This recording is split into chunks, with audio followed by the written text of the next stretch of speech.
nosotros a Edgar Abarca, farmacéutico de la farmacia Latxen de Barbastro.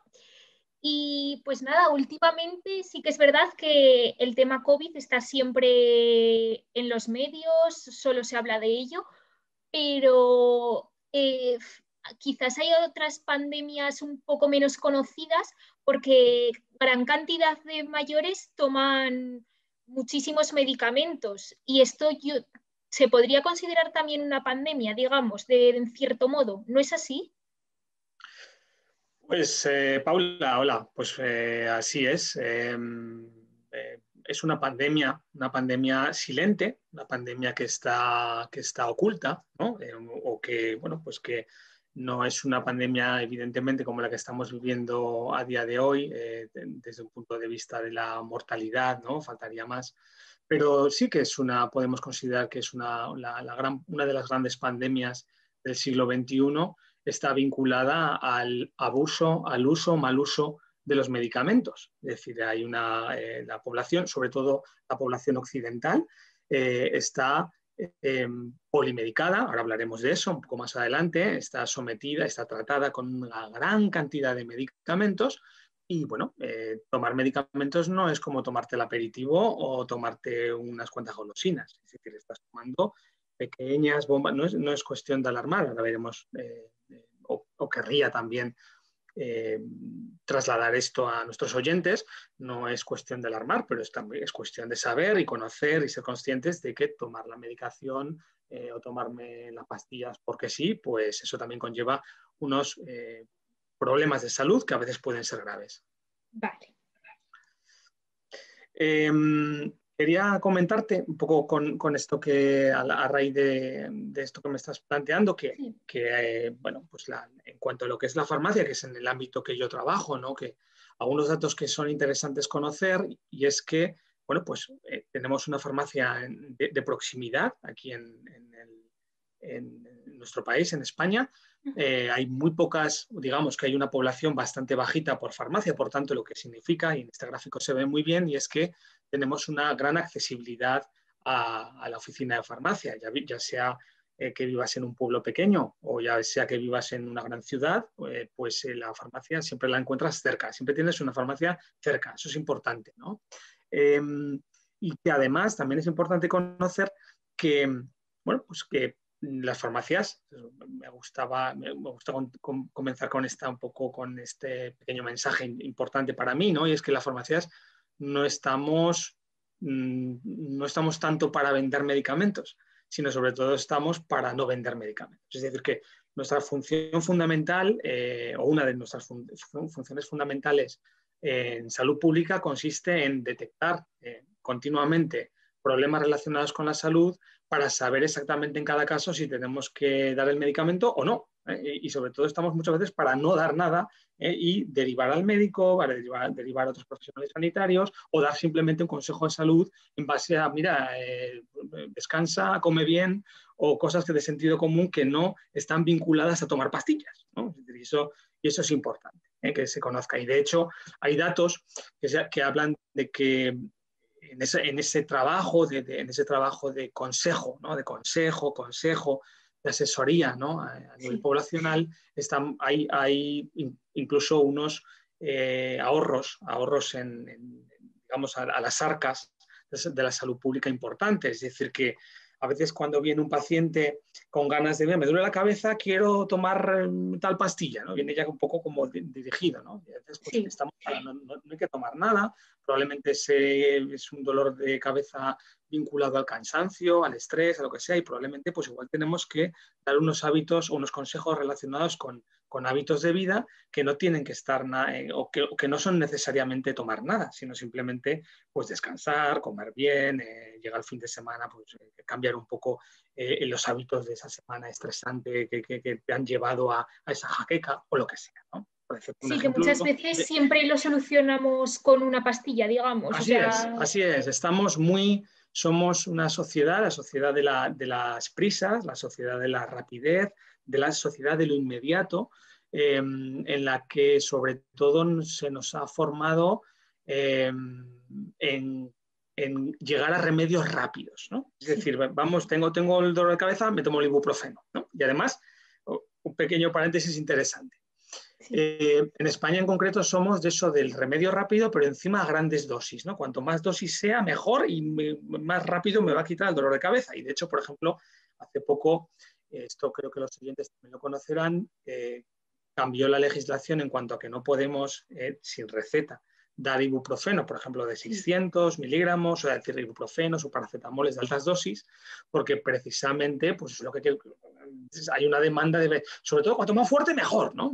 Sí. Cuando hay países de Europa que lo único que están, las dosis que están autorizadas para dar sin receta son dosis bajitas, ¿no? De ibuprofeno de 200, paracetamol de 500, pero además dosis se necesita prescripción médica, ¿no? Precisamente porque pues, a veces para pequeños o pequeñas dolencias no tenemos que irnos a grandes dosis que tienen una gran cantidad de efectos secundarios a nivel orgánico que ahora vamos a intentar ver un poquito más, ¿no? Es decir, que nos encontramos en un nuevo escenario profesional, es decir, todos los médicos, los farmacéuticos, los enfermeros, todos los sanitarios, pero también desde la parte del paciente o desde la perspectiva del paciente nos encontramos con un nuevo escenario social que es esa sociedad cada vez más envejecida.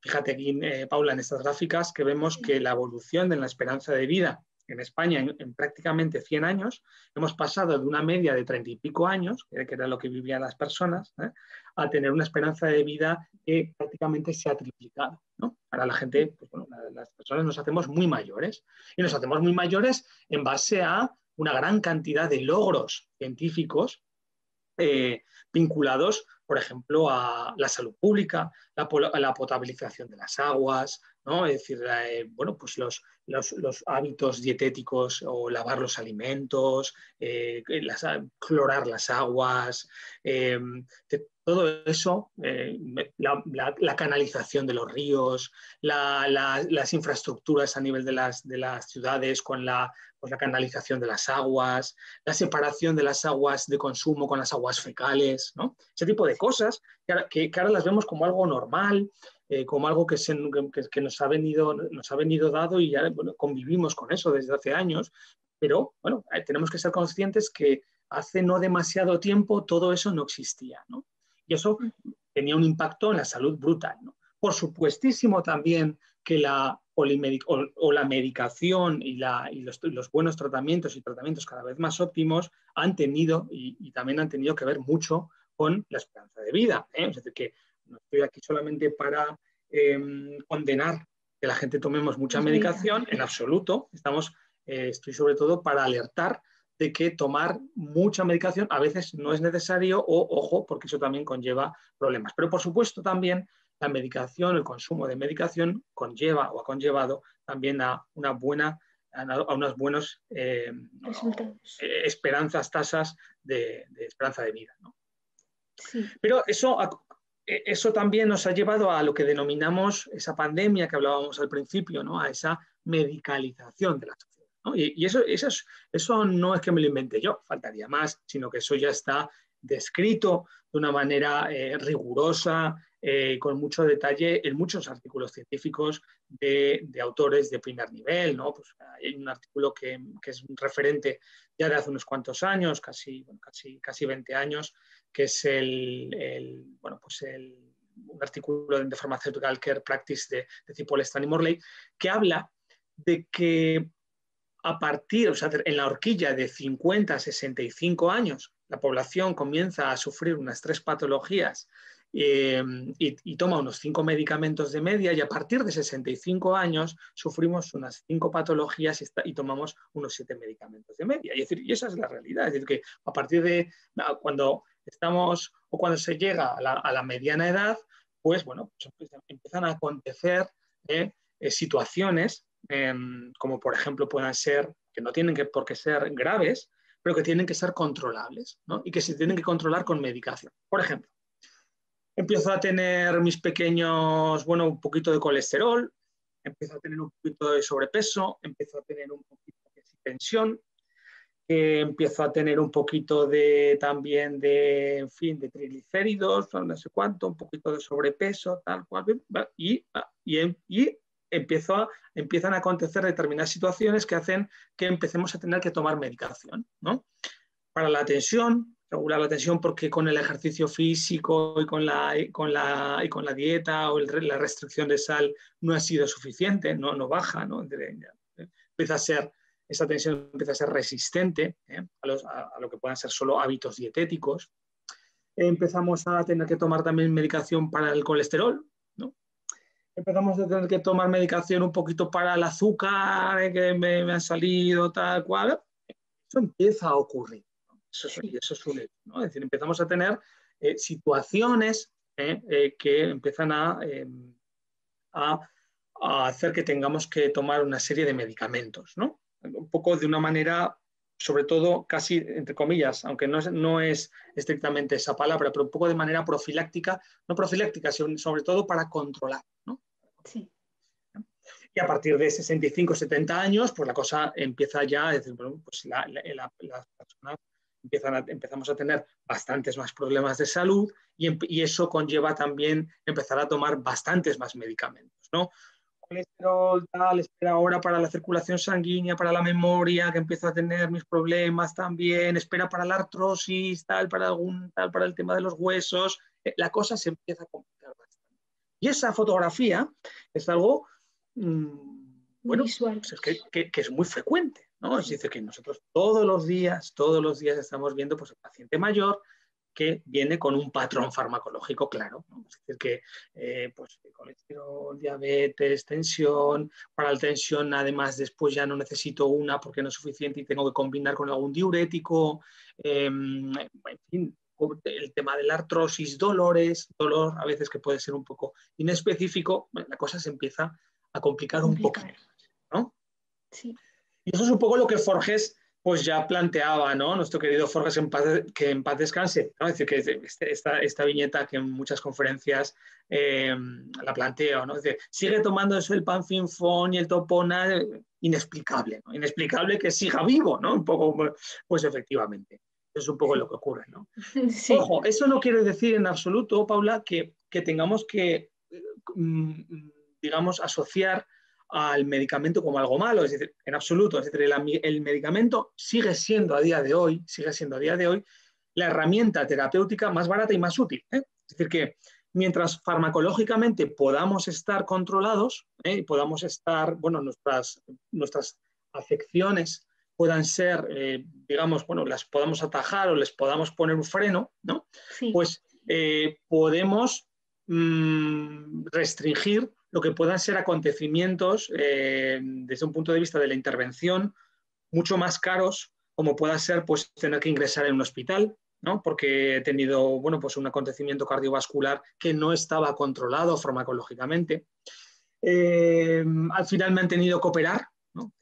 Una intervención, cualquier ingreso, cualquier intervención quirúrgica, cualquier consulta a un especialista, ¿no? Todos esos acontecimientos que al final, de una manera u otra, van llegando, pero siempre suelen ser mucho más caros, mucho más costosos para el sistema de salud que lo que pueda ser tomar un medicamento bien tomado, ¿no? Sí. Y de hecho esto es algo que se suele confundir. Hablamos indistintamente de gasto farmacéutico, gasto sanitario, no es lo mismo. Es decir, de hecho, el gasto farmacéutico está en torno o supone en torno al 10% del gasto sanitario global. Es decir, que cuando hablamos, no, el gasto farmacéutico es altísimo. Bueno, no, el gasto farmacéutico no supone tanto con respecto al gasto sanitario global, que es muchísimo o que tiene muchísimo más impacto en otras intervenciones que no son las pastillas, como puede ser lo que te acabo de decir, ¿no? Cualquier cirugía, cualquier prueba diagnóstica, un TAC, en fin, ¿no? Sí, resonancia magnética. Una radiografía, una resonancia, en fin,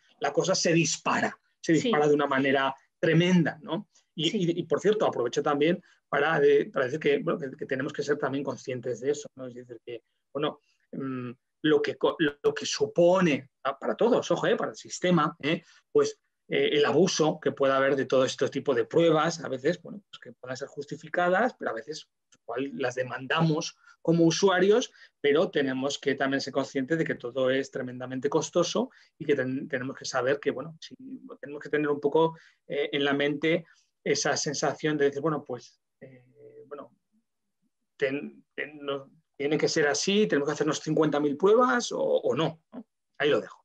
Pensar si realmente es lo que necesitamos o también un poco Efectivamente. de pensar, si es un ejercicio de pensar y ser conscientes de lo que acarrea cada consecuencia. Sí, Y...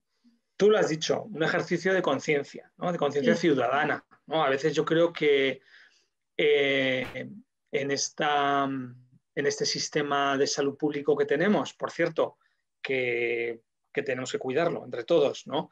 En este sistema de salud pública que tenemos, pues a veces no somos conscientes del todo de que, bueno, pues que todo tiene creemos o se denomina de una manera, desde mi punto de vista, tremendamente erróneo. Se habla de sistema sanitario gratuito, ¿no? El sistema sanitario no es gratuito. El no, sistema sanitario va vía impuestos y es tremendamente caro. sí. Es tremendamente caro. Lo que pasa es que otra cosa es que vía impuestos nosotros no tengamos que hacer ningún tipo de copago al sistema sanitario cuando tenemos este tipo de intervenciones. Pero no quiere decir que sea gratuito, es decir, todo vale mucho y vale, por cierto, muchísimo dinero, ¿no? Entonces, yo creo que tenemos que ser conscientes, ahora hablaré un poco más de eso, ¿no? Pero conscientes de que a veces cuidándonos o anticipándonos, simplemente con medidas muy simples como pueden ser, pues, bueno, pues, oye, mira, intentar comer bien, intentar hacer un poco de ejercicio, intentar no fumar, intentar no abusar, en definitiva, pues podemos también, pues a veces no bombardear al sistema sanitario, que por cierto ahora lo tenemos bastante ocupado en otras cosas, pero que eso tenemos que ser conscientes. Y yo creo que eso tenemos que, esa educación sanitaria, pues primaria, digámoslo así, tenemos que mamarla con mayor intensidad, pues en las familias, en los colegios, también nosotros, pues bueno, pues en nuestro punto, digamos, de trabajo, como puede ser una farmacia, también tenemos que insistir en eso, ¿no? En los médicos de primaria. Es decir, que tenemos que, yo creo que hacer una mayor labor, una labor más intensa en sobre todo ese mensaje de, bueno, vamos a anticiparnos, vamos a intentar cuidar nuestro sistema de salud en base a medidas que son muy baratas, que son de sentido común, pero que pueden hacer que el sistema de salud no acabe saltando por los aires, ¿no? O que acabe estando absolutamente saturado cuando a veces tiene que estar dedicado a otras misiones, como es ahora, en estos momentos, año 2021. Sí. Bueno, eso, sí, eso es lo que te quería comentar al principio. Muy bien, porque hemos estado hablando de que, pues eso, la gente cada vez, conforme vas cumpliendo años y se van o sea, las cosas se van poniendo un poco más difíciles a nivel de salud y demás, tomas muchísima medicación, pero realmente una polimedicación